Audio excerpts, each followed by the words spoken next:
ॐ विश्वं दर्पणदृश्यमाननगरी तुल्यन्निजान्तर्गतं पश्यन्नात्मनि मायया बहिरिवोद्भूतं यथा निद्रया यस्साक्षात् कुरुते प्रबोधसमये स्वात्मानमेवाद्वयं तस्मै श्रीगुरुमूर्तये नमः श्रीदक्षिणामूर्तये बीजस्यान्तरिवाङ्कुरो जगदिदं प्राङ्निर्विकल्पं पुनः मायाकल्पितदेशकालकलना वैचित्र्यचित्रीकृतं मायावीव विजृम्भयत्यभिमहायोगी वयस्वेच्छया तस्मै श्रीगुरुमूर्तये नमः श्रीदक्षिणामूर्तये तस्मै श्रीगुरुमूर्तये नमः श्रीदक्षिणामूर्तये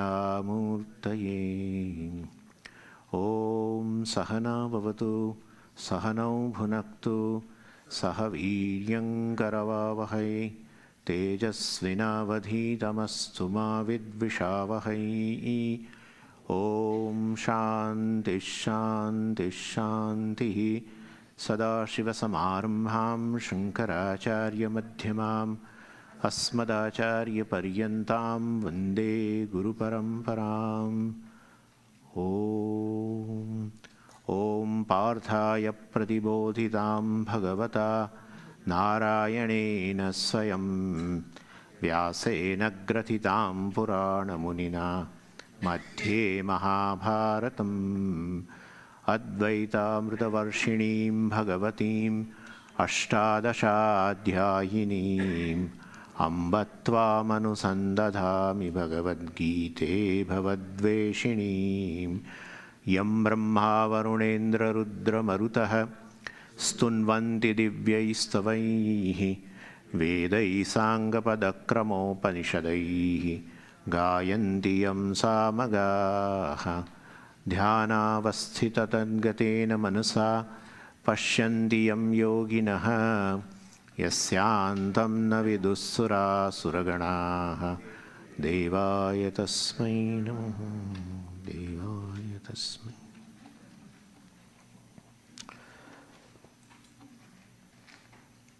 So the sixth chapter, the second part of the Bhagavad Gita, 7 to 12, discusses what is God. That's the answer for that. The first six chapter discusses who is the individual.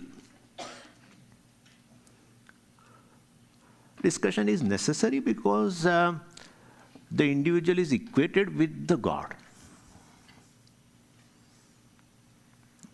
by the Shastra, by the Upanishad, which we call Mahavakya. And therefore, well, there is something in the meaning of this Tvam or Tat and Tat, both. The direct meaning of both, if you take, you cannot equate. And so we will, to make the equation possible, one has to do the analysis in light of the teaching of Vedanta, of course. And then you find that in reality, there is one thing alone. Jiva is identical to Ishwara. And I explained to you yesterday, when we analyze Ishwara, then we found Ishwara is the cause of the creation. That's how Upanishad discusses. And two types of causes, two principles. I mean, Ishwara is the cause of the creation in form of two principles, Apara prakruti and para prakruti. Prakruti means a cause. Apara inferior, para superior. Superior also, if this Jiva identifies with the para prakruti, taking the equation seriously, right? Ishwara is twofold principle, cause of the creation. Jiva is equal to Ishwara. in that if Jiva identifies with the para prakriti, which is the cause of creation, but the real cause, the consciousness, Satyam Jnanam Anantam Brahma. So if Jiva identifies with the para prakriti, Jiva gains liberation. Jiva gains liberation, that gains is not a gain. Jiva understands he is a free. The freedom is nothing but knowing that I am free. There is no freedom other than this.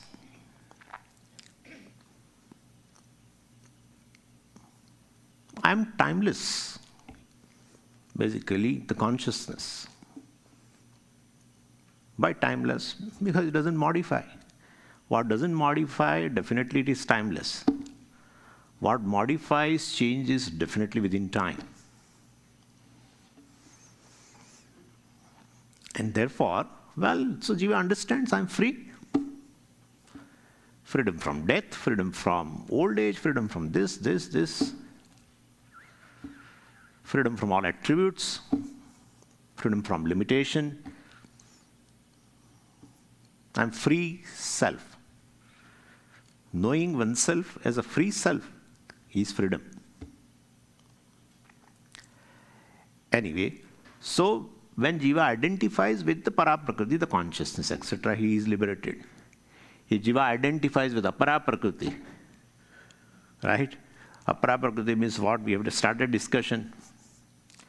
Some unmanifest. From that there are elements. From that subtle elements, gross elements, then elemental world. In elemental world, the body, mind, sense complex. So if Jiva identifies with the apara prakriti called body, mind, sense complex, well, he remains bound. He will not gain bondage. He remains bound. But this is how the things are. Not knowing oneself, Jiva doesn't know himself. And therefore, well, definitely there is an ignorance. When ignorance started, it is beginningless. And therefore, Jiva definitely, so this is apara, inferior. Yeah. So Jiva is equal to Ishwara. The Ishwara says, I am a real cause. As a Satyam Jnanam Anantam Brahma, I am real cause of the creation, and I am you. Then Jiva is equal to Ishwara. You are also the cause, real cause. You are a Satyam Jnanam Anantam Brahma. You are not a conscious individual. You are merely consciousness. This body, mind, sense complex, part of apara prakriti, mithya, etc. All this. Anyway, so this is how Bhagavan started to discuss the cause of the creation, etc. And Bhagavan is stressing on the material cause of the creation, even though he is an efficient cause, but here the stress is on the material cause. Means if Ishwara is the material cause, then definitely Ishwara alone evolves in it to become this creation. So entire creation is a manifestation of the Lord. So then the question also comes that what is the nature of the God that we discussed? And we said it is para prakriti. And then we started comparing also.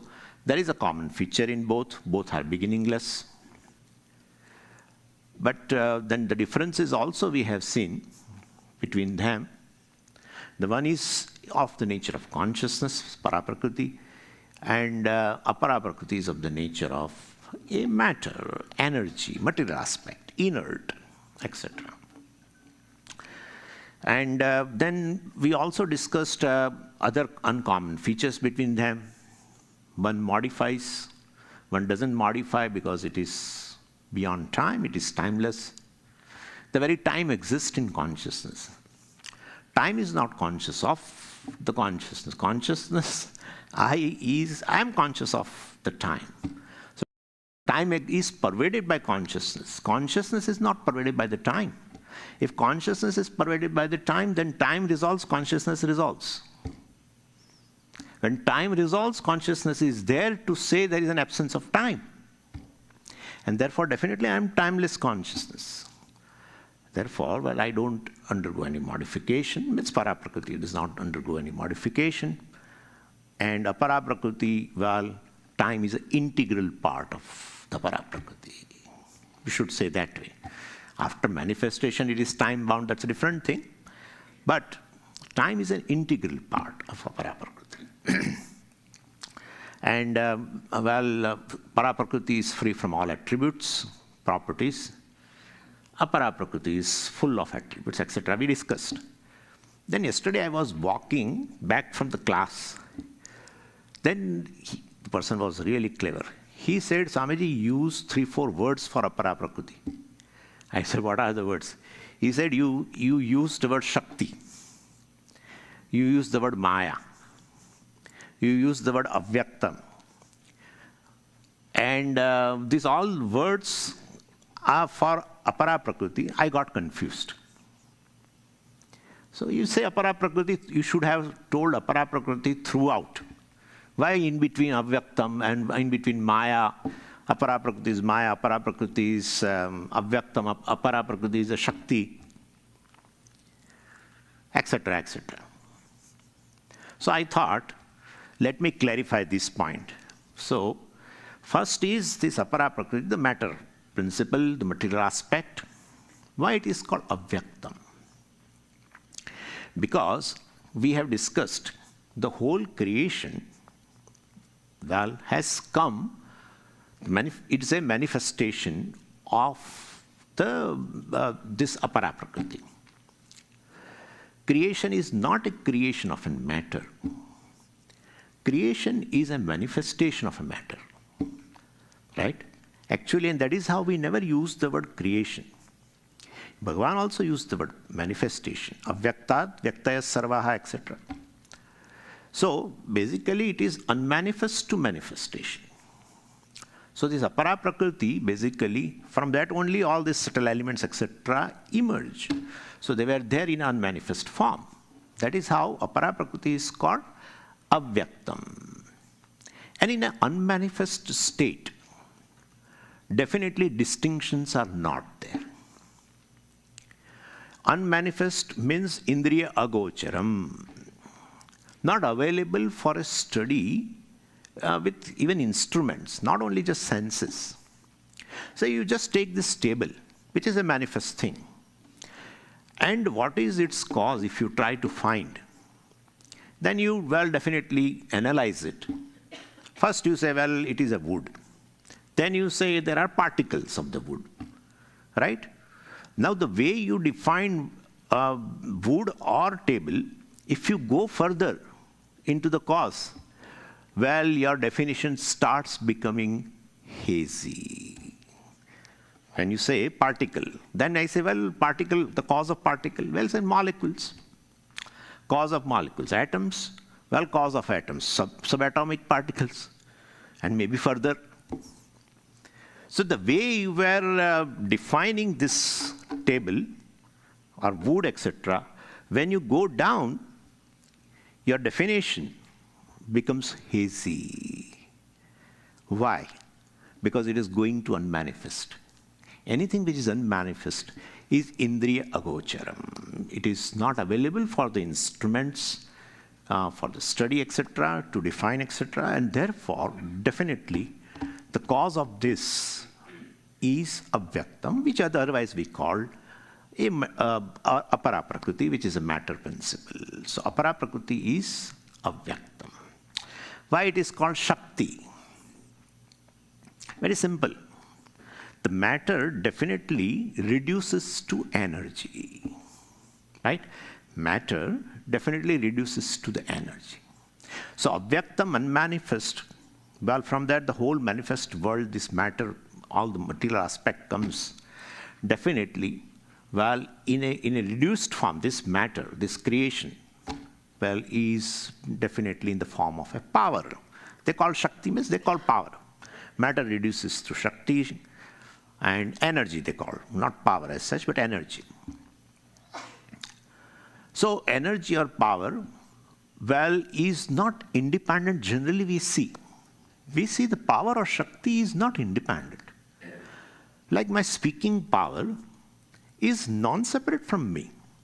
If my speaking power is independent of me, the speaker, I could send here my speaking power and I can remain in the room. But where the speaker goes, the speaking power also will be there. The walking power is non-separate from the walker. The hearing power is non-separate from the hearer. So generally we see the power, well, definitely is non-separate from the locus, the powerful. Right? We call powerful. So this is how the Apara Prakriti, which is matter principle, which is energy principle, if you reduce it is an energy principle, that energy principle definitely, Apara Prakriti, well, is non-separate from the Para Prakriti, the consciousness principle.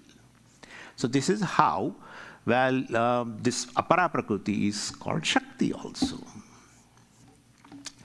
And then further, and according to Vedanta, of course, just I discuss a point between, because when all this matter, energy, etc. comes, then definitely science also enters into. So I just say a few things about that. So for our own clarification.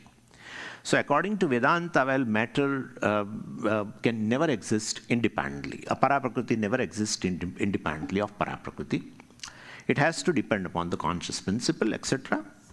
It's unlike science. According to science, basically, matter is independently existing. And consciousness is a fleeting phenomena occurring in the matter. Either maybe it is a phenomena occurring in the neurons or a brain, anywhere.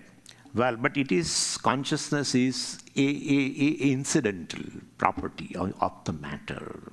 It looks like them, to them, basically. So consciousness will evolve and go away. Matter will always remain. This is the basic dichotomy between Vedanta and the science. Consciousness is independent. Matter exists in consciousness. In fact, consciousness is alone manifest as the matter. That is our thing. So the matter basically has a being in the consciousness. They say no. Consciousness is a phenomena occurring in the matter. Well, basically consciousness is a being in the matter. And they say, which really is a powerful argument, they say when this creation happened, right, there was only a matter, primordial soup. And then life emerged later. Life means sentiency, conscious principle is there. So definitely consciousness emerges before that matter was there. Emerges where? In the matter. And the day may come when, like this earth, etc., where there is a life, where there is consciousness, etc.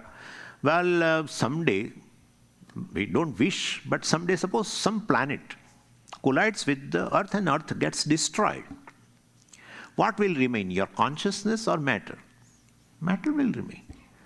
So basically consciousness, you said it is satyam, etc., and matter is a incidental thing in that. Well, it's not true. Basically matter was there, matter will be there. In between this consciousness phenomena occurs in the matter, etc. So, well, according to Vedanta, this whole thing is reversed. Matter is, and we say matter is basically a Shakti, a potential. It is, in consciousness, and this potential alone manifests in the form of universe.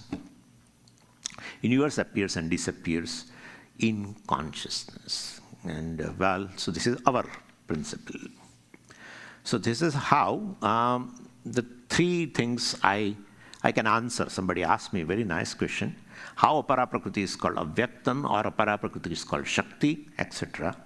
And one more thing, two more things are left. Apara Prakriti is also called Avidya. Apara Prakriti is also called Maya. That I will tell you now. So Avidya generally we translate as a ignorance. And everyone says there is ignorance in my mind. So ignorance, as though it appears that ignorance is a state of the mind. Because few things I don't know. With respect to those things, I say I'm ignorant. Basically, my mind doesn't know those things. And so I say my mind is ignorant with respect to those things. So as though we describe ignorance as a state of the mind. Here we discussed avidya, which is not really ignorance. We say, that's the way we translate avidya means ignorance. But basically what we discuss avidya is in fact the cause of everything, including mind. Right? From that, well, apara prakruti, which is I say avidya, from that subtle elements come, and from subtle elements, mind, etc. will be formed. So this avidya is a cause of the mind. This avidya is not a state of the mind. And therefore, well, we should not say na vidya, etc. So where there is no vidya, there is no knowledge. Absence of knowledge is ignorance. Absence cannot create anything. If something is created, and the whole world, in fact, whole matter principle comes from the apara prakriti, which I call now avidya, definitely it is not absence. Absence cannot create anything. So this avidya word, Swamiji, then why avidya word should be there, unnecessary, creating a problem? Well, so acharyas have defined actually what avidya. And the definition is swataha na vidyate iti avidya. Well, which does not exist on its own. Definitely. Apara prakriti, which I call avidya, it doesn't exist on its own. We have seen it exists in consciousness, paraprakriti, etc. Paraprakriti lends existence to paraprakriti. The beingness in the paraprakriti, in the matter, in elements, in elemental world, the beingness is a paraprakriti. There is only one being in the world, and that is consciousness. There is no other being. Everything, if you say this is a sentient being, this is insentient being, all that, the beingness belongs to paraprakriti. Anyway, so definitely, avidya word, swataha na vidyate, which does not exist independently, is. But Swamiji, how this how swataha na vidyate? Vidyate means what? Vid dhatu. Vid dhatu in the fourth conjugation, vidyate means vid dhatu means to exist, like bhavati, asti, etc. Same thing, this also. So, according to Vedanta, well, matter, etc., does not have its being, or does not have beingness of its own, substantiality of its own. Matter is a non-substantial, according to Vedanta. The substance behind the matter is the consciousness, etc. Anyway, and now word Maya. Apara prakriti is called Maya. These are the words I used. Nicely that person caught me after I left from here. So, many ways Mayas have been defined, many ways in the Shastra. But one definition which you are familiar with of the Maya is Trigunatmika. Trigunatmika Maya. And well, means the Maya, which is Apara Prakriti, which is the cause of this universe, has got these three features, Triguna, or three faculties, we may say. How do you know, Swamiji? Shastra may say, how do you know that there are three faculties in this Maya? Definitely we cannot know. Because this Maya is called Avyaktam, before I said. Means not available for examination, not available for analysis. The cause of everything, subtler than the subtlest even. The subtle elements are born from that. Therefore, that is not available, unmanifest. Well, and therefore, how do you know it is the three gunas are there? Fortunately, it is a cause of this material world. Yeah. So from the material world which is manifest, which is the effect of that Maya, we can definitely understand that it is Trigunatmika. Means, generally, Karana Gunaha Karye Anuvartante. The features of the cause inheres into effect. So Maya is the cause of this creation. Then definitely the gunas which you are talking about, three gunas, should be present in the effect. And they are present. They are present in this effect. effect called creation. So all the three, sattva, rajas, and tamas, you see in the creation. How? In terms of three powers. So there is a knowing capacity in sentient beings. Knowing capacity is there in the sentient beings.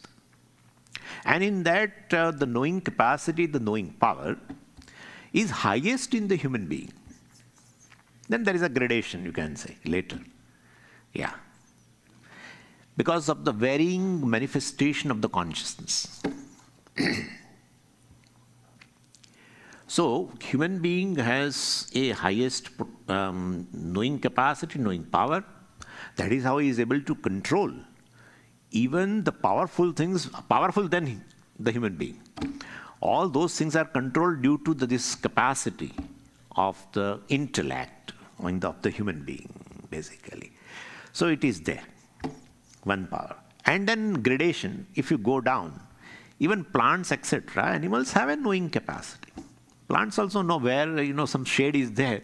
They will also go in a direction where the sunlight comes, they will bend. So they have also. Other religions, they say, because they consider them as inert. Knowing capacity means sentient being. So they consider the other animals and plants as inert. They don't have a soul, they say. They don't have a soul. Means they don't have a consciousness. But they have. They have. Since they don't have a soul, we should consume them. That's how it is. That is how the things are. The criteria for consumption is this. Anyway. So, you see, in the world, this knowing capacity, power, etc. The second power is a Kriya Shakti. Activity, capacity to act. In that also, human being is very specific. I mean, it's he has a very, I would say, a unique position, really. All are active. Sentient, insentient, everything. Right? Sentient beings also act. They have activity. They have, the power to act. But human being has he has a free will. So he can do voluntary actions also. And involuntary actions are also there. And human beings' voluntary actions, definitely produces a result of an action in terms of two things. There are seen results of his activity, of his actions, and there are unseen results also. The adrishta, punya papa also will be there. So anyway, it is a unique. But we do find that insentient things, inert things also do activity. And sentient things also do activity. The physical body acts, the mind also acts, mind also moves. We say my mind is too active, we say also. The sense organs also function. The organs of action, the pranas, everything function. Everything function.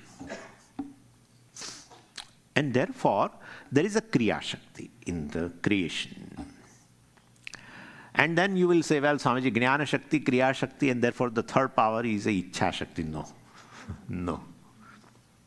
The third power is basically opposite to these two. Opposite to these two means where there is let's say absence of these two power. Absence of a knowing capacity and absence of a activity also is there, which we call inertia, right? Inertia. So there are things which are inert. They remain there at a given place for millennia, like mountains and so many things. So there are things which are so inert that they even don't act. And they don't have a knowing capacity also. So there are things in the creation which has a inertia. Even we ourselves, why we should go out? Yeah, we have inertia. When you sleep, in a sleep, you don't have a knowing capacity, neither you do any activity. And that is how you are in inertia. In fact, when you get up, still you want to remain in that inertia for some time. One wants to remain in the inertia for some time. You don't want to know anything, you don't want to get up and do some activity, etc. So that shows in a sleep state, inertia was very powerful. Well, since in the creation we find all the three things, and then, well, we say the knowing capacity is due to sattva guna. And then the activity, etc., power to act, etc., is due to rajoguna. And inertia is due to tamoguna. Since we find the creation, all these three, inertia, knowing capacity, and even a activity, etc., in sentient and insentient things, well, therefore its cause, the cause of the universe, also should have these three. And therefore, this Trigunatmika Maya, the definition, is very, very perfect. That these three gunas are there in the Apara prakruti, Maya, etc. Anyway, then there are several actually, but one more definition of a Maya is, which I think Shankaracharya ji likes, is this. What is experienced but cannot be explained is Maya. What is experienced but cannot be explained is Maya. And you know, very nice example, and the nearest example is, of course, a magic, which Bhashyakara gives, Shankaracharya ji gives in Dakshinamurti Stotram. Maya viva vijrumbhayat tepimaha yogi vaya svechaya. How Ishwara creates, how Dakshinamurti creates this creation through his Maya. But that Maya, the power of the Ishwara has, is like what? He says, like the magician has a power to create. So what magician creates, you are able to experience, but you are not able to explain. You are not able to categorize. You say, Swamiji, it is not there. If it is not there, how 500 people in the hall have experienced? One person experienced, we say, well, it is an illusion. All 500 people says that he burnt a paper in his hand. This is what I saw of a Sarkar. Sarkar burnt a paper. I saw before many years. And when he burnt a paper, and he did like this. All currency notes, 10 rupees and 50 rupees notes came. I said, this is the easiest way to earn the money. You say money is not there, Swamiji. No, you cannot say. You have experiencing money. Oh, if money is, you are experiencing and therefore money is really there, that also is not there. Because after a few minutes you go to that, you go to that stage, etc., and say, give that money to me, I'm in really need. He says, what money? Okay? This is mine. So what you experience, but cannot be explained, cannot categorize. You only are able to categorize a thing when you understand. Otherwise, how will you categorize? And very nice definition given by Vidyaranya Swami in Panchadashi. Very beautiful. Sad asat vilakshanam. Which you cannot say it exists. Which you cannot say it is non-existent. Everything in the creation is like this. Everything. Everything in the creation cannot be categorized. Starting from sunrise, the blue sky and the blue ocean and the twinkle stars and whatnot. Everything is like this. You experience, but when you analyze, well, you may not find that. So, the experience is, the reality is quite contrary to what your experience is. That's what the magician's power. Reality is, he doesn't have money. Why should he do a show? That much intellect was not there in me. Why should he do, if he creates a money, let him sit in the home, burn the paper and generate. So this is how it is. experientially there, but in reality not there. That is called Maya. Everything in the creation is like this. Therefore the cause Maya is sadasat vilakshanam, which is or which is not, we cannot say. And further, one text reveals also like this. You cannot say Maya is Sat.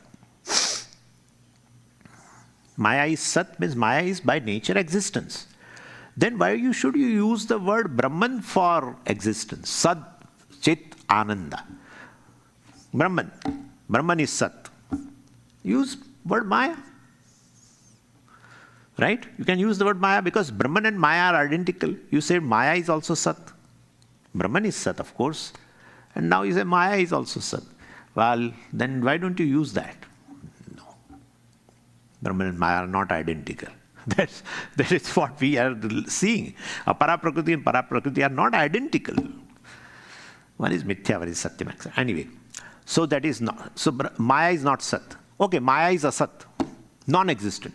If Maya is non-existent, what about this? Elements and everything come from what? Brahman has no capacity to create anything. It has no capacity to be a cause for anything. And therefore, basically, it is not that it is non-existent. It is not Asat also. Then it says, Sad Asat. It is existent and non-existent. How it be? How a person can be fat and lean and simultaneous? How a person can be fair and black at the same moment? No. Opposite things, opposite attributes cannot be in one locus at the same time. Therefore, you cannot say Sad Asat. Therefore, Maya is not Sat, Maya is not Asat, Maya is not Sad Asat. Therefore, Maya is Sad Asat Vilakshanam, distinct from Sat and Asat. Asat means non-existence, cannot be experienced. If it is Sat, it is in the form of existence, ever experienced. If it is distinct from Sat and Asat, well, it is seemingly existent because you experience, and so you say it is. But on analysis, you find it is. You cannot categorize it. It is not there. So this is how. Well, this is another definition of Maya. So Apara prakruti is called Maya because of this reason also. Mithya, in short, Mithya. Sadasat vilakshanam means Mithya. Anirvachanyam, you can say. Not available for any category. Okay. And then we discussed Para prakruti also. And Bhagavan, talked about this Para prakruti in this 5th verse of the 7th chapter as a Ishwara. And he says, well, O Arjuna, may you know, Tvam Viddhi param prakrutim jiva bhutam, etc. So may you know this para prakruti, which is in the form of a consciousness, which is the real nature of myself, and it is the real nature of you. You are also a conscious individual. You are consciousness basically, which is satyam jnanavantam brahma, etc. And that does not undergo any change, and we know very well consciousness does not undergo any change. Yesterday only I said, in all the cognitions, the variable factor is an object of consciousness, not consciousness. Consciousness is invariably present as consciousness. Whether it is a space consciousness or whether it is a time consciousness, whether it is a body height consciousness, whether it is your thought consciousness, whether it is your emotion consciousness, whether it is a recollection thought consciousness, whether it is a thought of a digestion, circulation, any thought, the consciousness is invariably present without any change. When anything goes away, consciousness remains consciousness. No change whatsoever. So Bhagavan says, well, I am the Paraprakruti, the consciousness which does not undergo any change, the real cause of the creation, which lends existence to everything, because of which everything is illumined. That is you. So this Satchit is you. And well, you illumine everything in the Paraprakruti. You illumine the mind, you illumine the intellect, you illumine the doership, memory, body, senses, sensory world. Well, and so The Atma that illumines everything, Satchidatma, the consciousness illumines, is called Kshetrajna. Right? Kshetrajnam chapi mam viddhi sarva kshetreshu bharat. Bhagavan says, I am Kshetrajnam chapi mam viddhi kshetrajnam. I am very much present, well, in every body, mind, sense complex as the illuminator of everything, all kshetra, apara prakruti. Everything is non-separate from me. You cannot find a distance between anything and consciousness. Try. I'm giving you an exercise.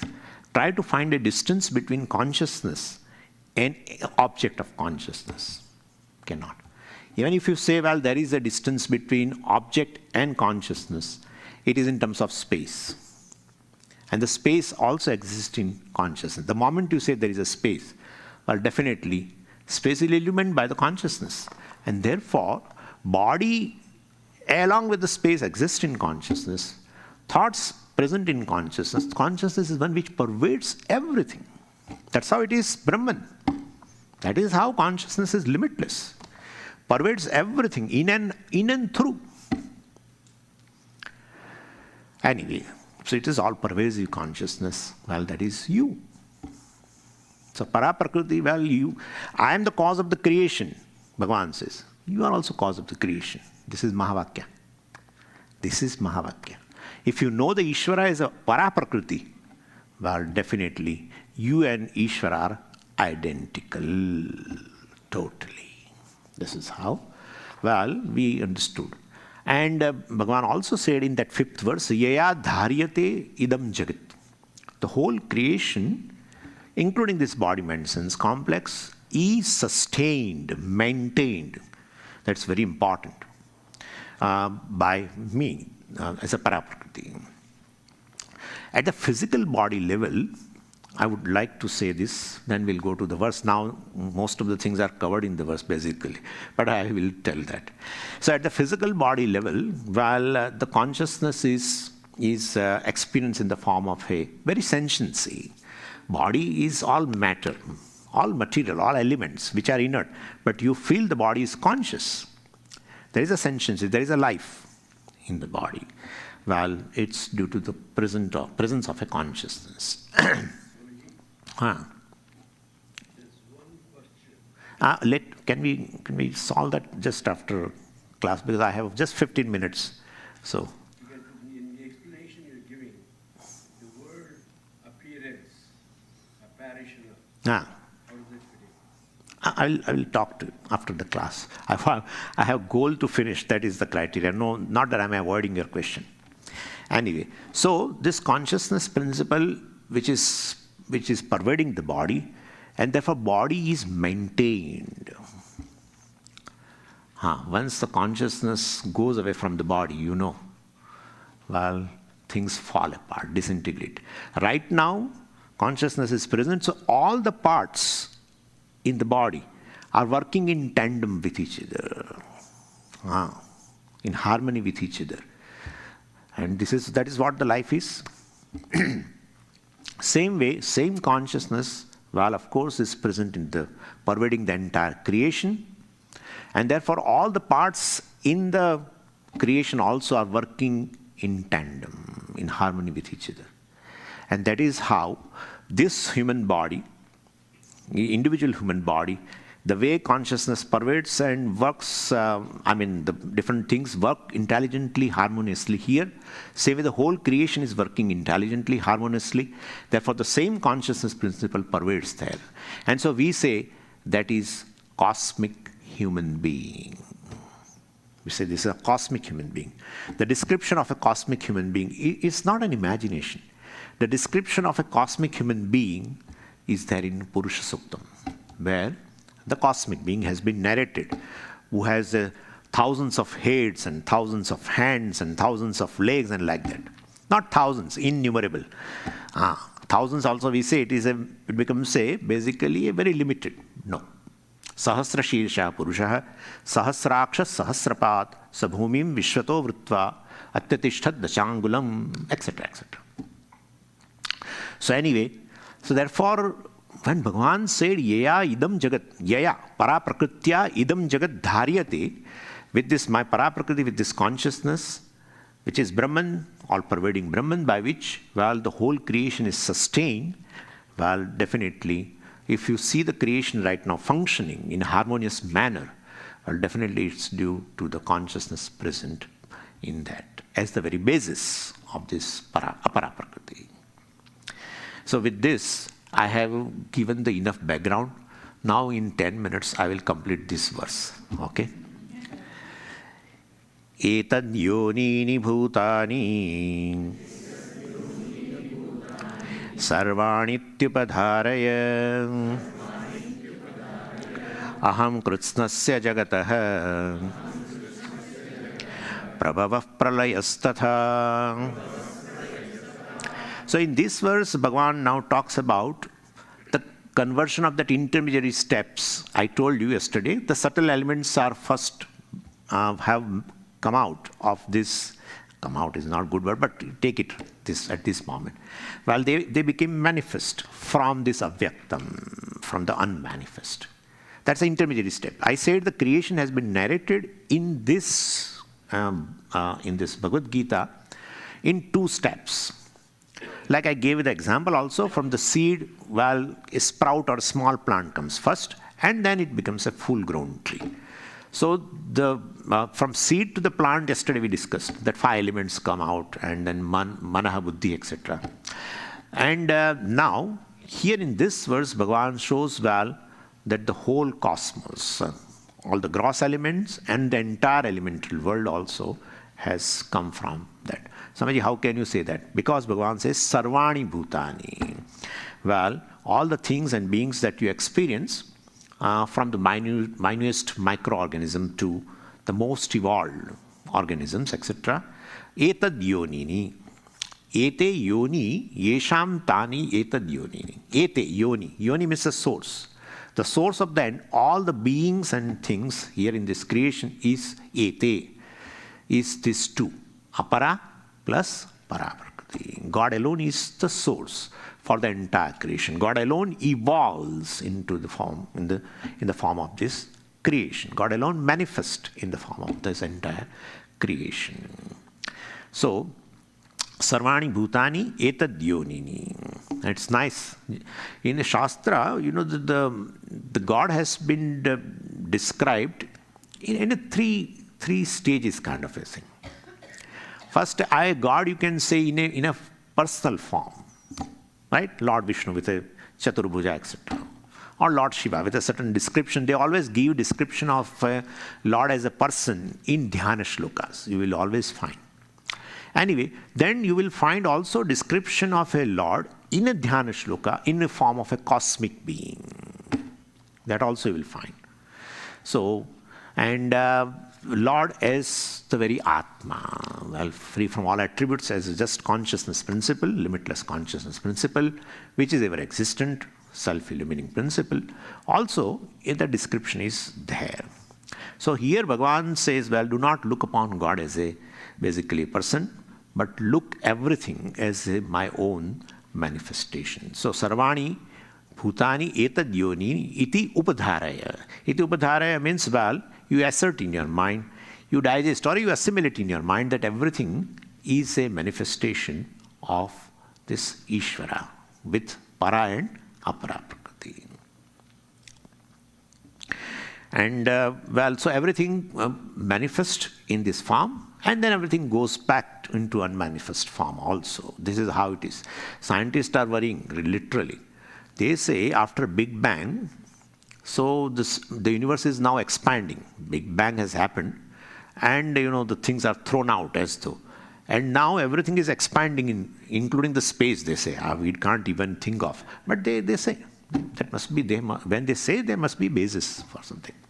Anyway, so basically everything is expanding. They are worrying that this expansion is an eternal thing, or the day may come when it doesn't expand and it remains as it is, or it may start contracting. There are some scientists who are telling the creation will contract totally and comes to singularity, they call it. So So expansion and contraction. Very, very, very, very thrilling. Because Bhagavan says, Avyaktadini bhutani vyaktamadhyani bharata. Or avyaktad vyaktayas sarvaha. Everything comes from the avyakta, unmanifest, becomes manifest. And well, definitely, again it resolves into unmanifest. And the small experience Bhagavan has given for this, to understand this, and that is the experience of a deep sleep. When you wake up, everything manifests, thoughts and these and actions and activities and prarabdha, I mean all you face various situations, right? Full manifestation. That is how Mandukya Upanishad calls it a Vishwam. So, it's Vishwam. So this person, the waker is called Vishwam. Anyway, point is, so it manifestation. And then in deep sleep state, everything resolves, right? So it's a small version of what is happening at the level of creation, etc. Okay, Swamiji, so it is from unmanifest to manifest, manifest to unmanifest, fine. But when did it start? When was the first thing when the unmanifest has become manifest? Well, there is nothing like that. That's how we already said. The avyaktam or apara prakruti is also beginningless. And definitely, Paraprakriti, of course, is beginningless, but Aparaprakriti is also beginningless. That alone manifests in the form of this creation. And therefore, well, it is, we always call it as a cycle of creation. We never say it is a linear creation. Well, in a line, definitely there is a starting point and an end point.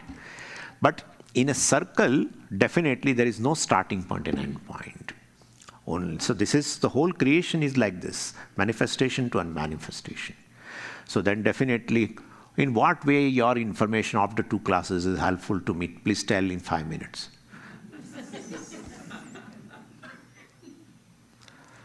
Only advice to the human being, and only to the human being, is to jump out of this cycle. That's it. It's like a merry-go-round. They say it will not stop. Well, I don't want. Because people get afraid sometimes, it moves, the way it moves, in certain rides, etc., The rides are for fun, but they generally create fear. So, so they say, stop. They say, it cannot stop.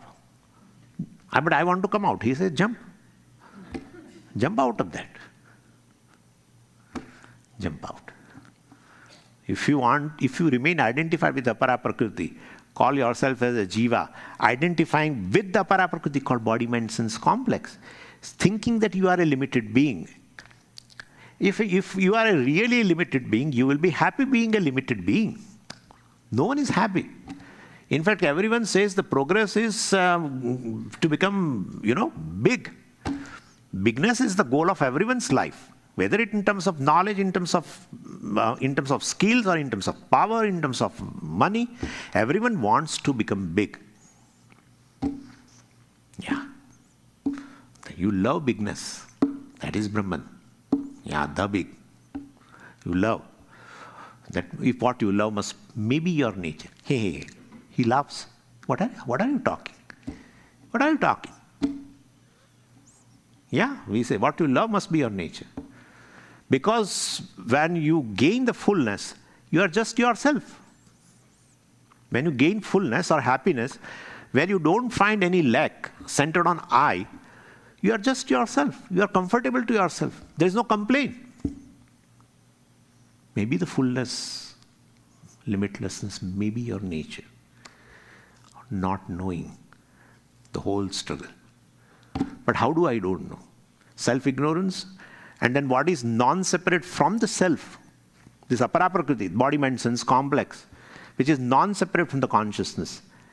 Well, if you don't know your consciousness, you take the body, mind, sense complex as the self. What is near, you pick up. Put the I sense in this. And all the time feel that I am a limited. And then set a goal to become big, to become limitless. Well, so you jump out from this creation, disidentified with Apara Prakriti, the body, mind, sense complex. You are the very illuminated. Everything is non-separate from you. You are conscious of everything. What you are conscious of is not you. What you are conscious of is not you. You lend existence to them. Everything exists in consciousness. I'm not present in the body. Body is present in consciousness. Because if I am conscious of the body, means I am in the body and I am conscious of the body, that's fine, but I am conscious of the space outside of this body. In the front, in the back, in the left, in this. That space also is in consciousness. If space also is in consciousness, you are not in the body. Body along with the space is in consciousness. You are limitless consciousness. Well, understanding this is jumping out, identifying with the prakruti through the Mahavakya of Vedanta, where Jiva is equated with the Ishwara. Ishwara as a prakruti is the Atma. It's the real nature, essential nature of the Jiva. While gaining that, one becomes free, because the self is free. What is bound, what is limited, is non-self, which is mithya. It is mithya actually, while has been taken as the reality. Om Purnamadav Purnamidam Purnat Purnamudachyate Purnasya Purnamadaya Purnameva Vashishyate. Om Shanti Shanti Shanti. Harihi Om Shri Gurubhyo Namaha. Harihi Om.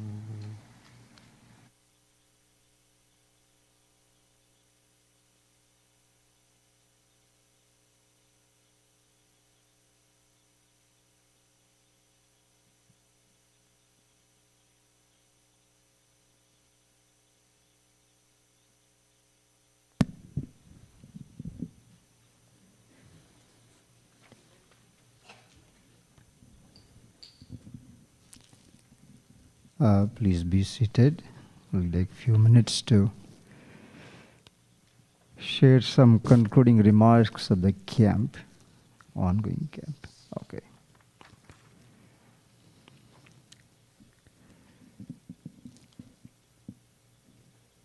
Shri Gurubhyo Namaha, and good evening to all of you. We are nearing the end of the camp, which has gone well with the blessings of Dakshinamurti and Pujya Swamiji. Second is Guru Vandanam.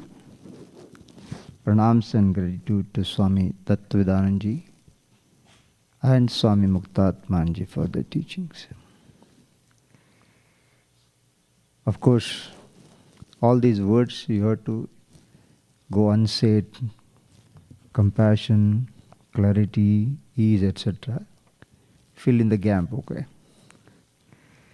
So now you have been patent member, and of course, more than the financial help, all of you are interested in continuing this study.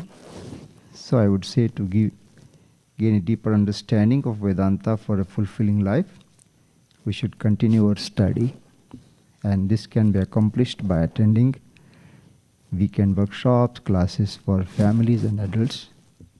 So to learn more about our year-round classes and programs, check our website, all of you are familiar with. And please continue to study and fulfill your responsibility and give priority to the study of Vedanta, which you have been hearing from both the Swamis and other Swamis. Happy to share with all of you that on August 13th, we completed 37 years. Thank you. So Gurukulam has offered these programs thanks to your generosity and love. Most of our funding comes from donation and camp fees. However, patent members who donated 2,000 annually provide the bulk of funding. So our treasurer Shri Piyush Shah has asked us to not work aggressively, if possible, make it 500 patent members. I think right now we are halfway through. That's not that bad. So we'll all work together and make it more numbers. And so 2 camps. One is given in August with Swami Muktatmananda. Next year we are going to have it in August, starting from Thursday evening, Friday, Saturday and Sunday, because some people expressed. So you choose of your Swami and come and attend the camp. 2 camps, one of them you can attend. And we have made some patron members, benefits. We have revised something, and I would call Dr. Indira Akhil a little later and share with all of you. Okay. Again, your attendance and commitment to allow us to run this camp successfully. All of you who participated online, in-person camp, very much appreciated. So give a big round of applause to yourself, because you thought your attendance, hall, teachers makes no sense, but you're all there with us. And all Gurukulam staff for being there with us, particularly our Sahadev and his team. That includes our all the whole team they have, Pandu, Raji, Kumar, Chitra, Suresh, so many people are there. And video department and online technical support. And of course the important place, kitchen. Though Swamiji told why you should have big kitchen in his Sunday class, but you're already having now, we have to deal with it. So kitchen staff, Ram, Taraben, the whole crew and everybody, we appreciate their help. And everyone who helped our Puja Swamiji and everyone. Okay. The next one is Swami Tattvedanta is conducting 3 courses, 2 one-week courses on Vishnu Sahasranama and followed by 5-week course on Brahma Sutra. It's quite requires a little bit of Sanskritam background, but you can catch up with our previous classes if you wish to attend this class. It's already in-house is full for 5 weeks, but I think still some seats are available for one week courses. Okay. And as always, it's pleasure having all of you as our important members. And Lord Dakshinamurti and all the teacher bless you with sound health, devotion, self-knowledge. Looking forward to seeing you at our camps and programs in person. Tonight, as usual, Swami Tattvedanta will conduct concluding satsang at 7:30. Whatever questions are there, probably 8:30 or something, youth presentation will be there after Swamiji's satsang. Then housing announcement, if you have observed anything in the room that it requires some repairs, etc., you're all our patron members, please feel free to share with us. Your comments will improve our service and we're all welcome that. What else? Have a safe trip and stay healthy, and hope to see more often for our camps, not only for the patron camps, okay? Your participation is very important. That's one part. Now Indira will give you some information. And also, we have a new Vasishta building. We keep hearing in Vedanta, narrow down, narrow down, narrow down. But this is a reason why we have to have this. The Vasishta complex is going to be our brand new residential building consisting of 24 units, 12 on each floor, replacing existing buildings, namely Bhavani, Godavari and Gomati. Swami Muktatmananda blessed and named the new building complex after Revered Sri Vasishta. So I request our Kumar from Chicago will give some information on that. Once again, thank you all of you. And now I request our Indiraji, who has joined us, our GFD team, and doing good work. And she will share with you some benefits of the patrons that have been revived recently. Thank you, Sudhatmaji, and my pranams to Tattvavidananda Swamiji, and a very good evening to you all. I hope evening has come already, and it gives me immense pleasure to address you all, because you, with your support, we are what we are right now here, and the patron membership. So we have actually decided this year that the patrons should have more facilitated programs accessible to them than the 2 patron membership camps that we have right now, which not many patron members could utilize due to their time problem or whatever. So we have actually made some changes to the patron membership features, that the changes that have taken place. I just want to tell you, because without we informing you, you may not be knowing it.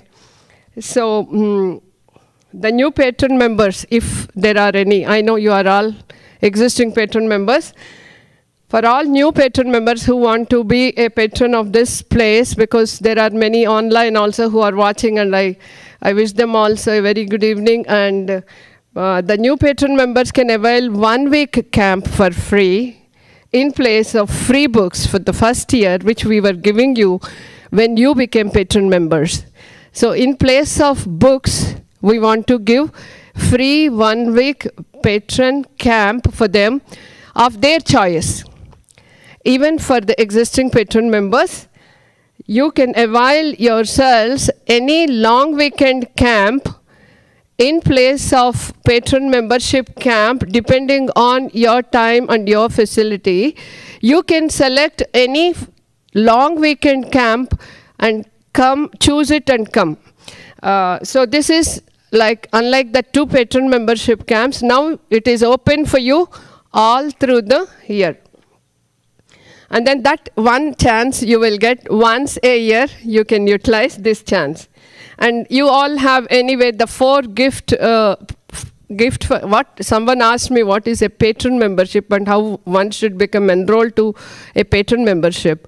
So it is like, we have gift for a day for $500. On that day, we actually do Abhishekam, and all through that day, whatever Annadana, whatever we do is done on your name. 4 such gift for a day dates that you give, 4 gift for a days will make you a patron member for that year. So this is patron membership, and usually on that day, if you want to personally come, you can come the day before and you can stay free here and attend to your gift for a day celebration for the next whatever Abhishekam to Annadanam to whatever. You can stay here for free for that one day, and apart from the camp that you have free, the long weekend camp that you will choose. And then we have, there is no need to pay donation for using Homa building. Once a year, all the patron members, depending on the availability of the priest's slot for the day, can utilize 1 homam you get for free. Of course, the dakshina, whatever the priest side, whatever you have to do, you may be doing, but to the $200, which is the homam charge for the ashram, the donation that you give, that is free.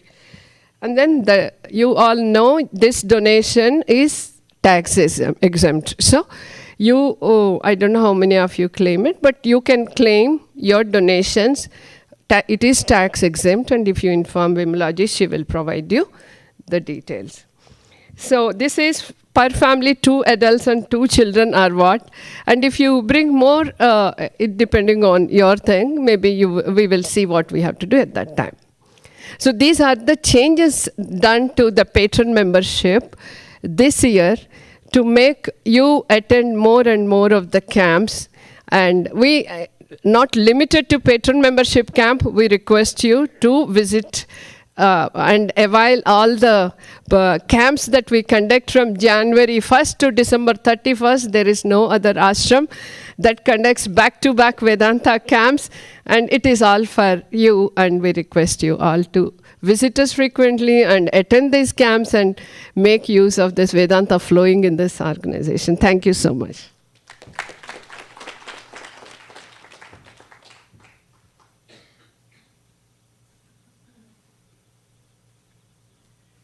So Siddhartma asked me to make some brief comments on this. Just as an introduction, Madhu and I have been coming here since 2000 or so. So it's been almost 23 years, and we've been patron members for, 15 years or so. When I heard about this is, I think it's a great opportunity for us patron members, which is that you can essentially sponsor one of these, you can call them condos or units, right? And Madhu and I immediately are going to sign up, because instead of buying a second home in Florida, this is something that we love to come here, and we also think our kids are going to come here. So something I want to again say this is that this is a very unique opportunity. There aren't, right? And the benefit is obvious, which is that this is going to be there for us and our kids, or you and your kids. You can come anytime, and it'll feel like a second home, right?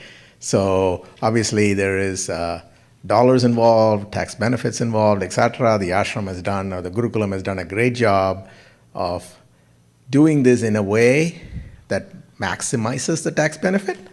So example is, between now and middle of 2025, you can give $200,000 in any way, shape, or form, right? And to maximize your tax benefit.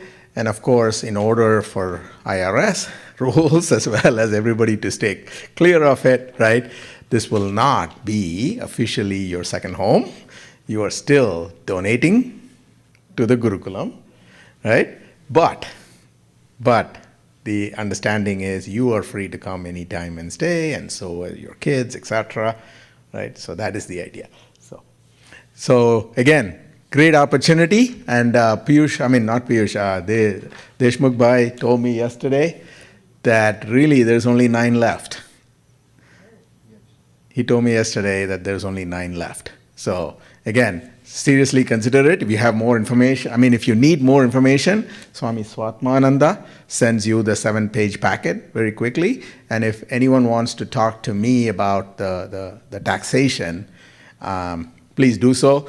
Very important point. I intend to donate appreciated stock. It's only this country. This country is amazing. You avoid taxes on the capital gains, and you get to take the deduction afterwards. This is the best way to do it. If you buy a home in Florida, I'll have to sell the appreciated stock, pay capital gains, and then go buy something for which I get no deduction whatsoever. So this is an amazing opportunity. So thank you.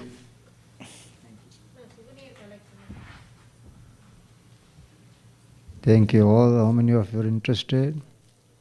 Okay, 1, 2, 3, 4, 5, 6, 7, 8, 9, 10 people. Very nice. Thank you very much.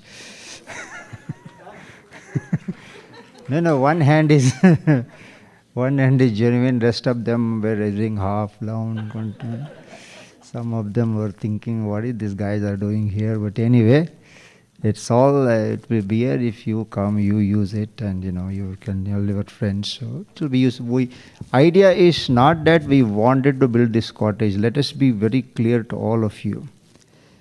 This was forced upon us because buildings were in very bad shape. We did initially spend some money to address the mold and whatnot, and it was going on, and people were just refusing to stay in those rooms. So that made us to take this decision. Not that we wanted to extend anymore, because whatever we are fine with it, but this is situation based, so this is how we have to come out. And now all of you know the construction rates have gone up, and these are really pretty decent rooms. For example, there's a mirror image of Vyasa building. You are familiar with Vyasa, and I think it will be more spacious than Vyasa. And we have taken up the kitchenette from out of it. Otherwise, it's a very decent room, and you're all our patron members, so please take a souvenir, which was released on our 37th anniversary. Thank you all. And now get ready to go to temple for Arati. Please collect the souvenir before you go. Thank you very much, and see you more often here.